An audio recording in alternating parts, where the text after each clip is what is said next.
Hello, everyone. It is your watchful protector, Foreman, and here today I am going to teach you guys some more basic defense moves. Though I have to stress completely, I am not a professional martial artist. I did take Taekwondo for 4 years, but that was back when I was a kid. So a lot of what I'm doing right now is merely based. Is just merely mimicked movements from other professional martial artists. I learned a little bit of this stuff on my own terms and on my own area of expertise. So please, when you are doing this, please be careful to do when you're doing this because I am not wanting anybody to be at risk, and I you basically try this at your own risk. I am not responsible for what you guys do. I am just basically performing movements that I've seen and that I've been able to copy as well.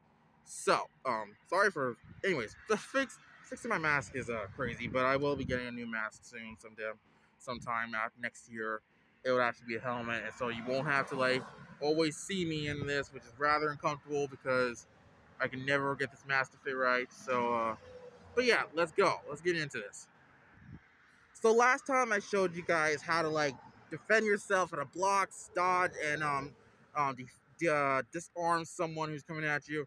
Today we're gonna do that again, but we're gonna do it a little differently on disarming part. So not all the time when you're disarming a person, should you probably go off after the weapon, but you may want to like stun your opponent is another way of doing this. So yeah, so, what we're going to do today is I'm going to show you the same move that I showed you last time, but we're going to add a chop instead of twisting the arm back.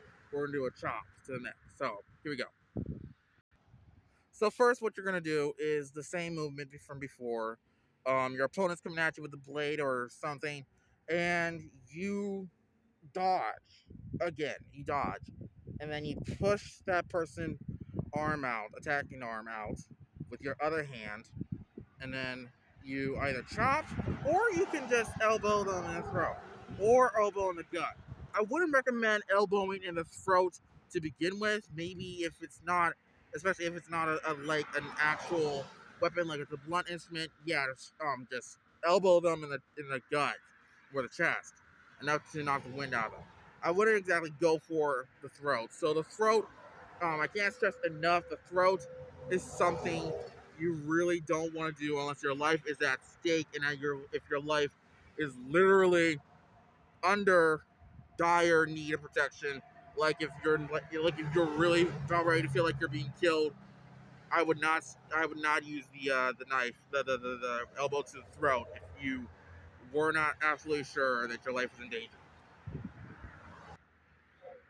So again, we're gonna do the same move. We're gonna dodge, push, or push rather with this hand, and then elbow. Okay? One more time. Dodge, push, elbow. Okay? Dodge, push, elbow. Alright. That's how you do it. So try this a few times with an opponent or with a dummy, and you should probably have a basic need to know of how to do it.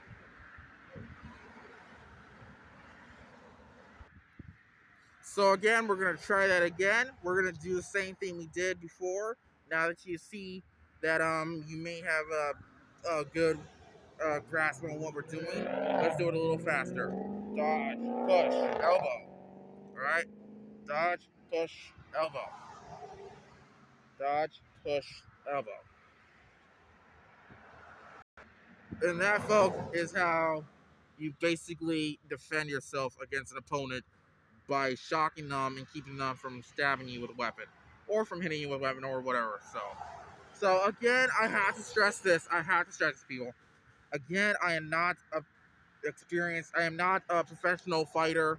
I did take lessons in Taekwondo when I was a child, about for 4 years, but none of this is any my professional advice.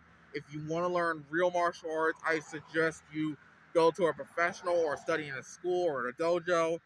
But this was basically just pure mimicking and improvising. So Yeah, but I stress this. I can't stress this enough. Do this at your own risk. Do not use this as professional. Just use it if you need to, not if you have to, but if you need to. Okay. So I'll see you guys later. Bye. Okay, fellas. One more thing before I leave. I want to wish you guys a happy Merry Christmas and a Happy New Year. I know the holidays are coming, so I want you guys to be safe out there if you have any plans out there. So again, be safe and remember, you can be a hero, and I'm always watching. Peace.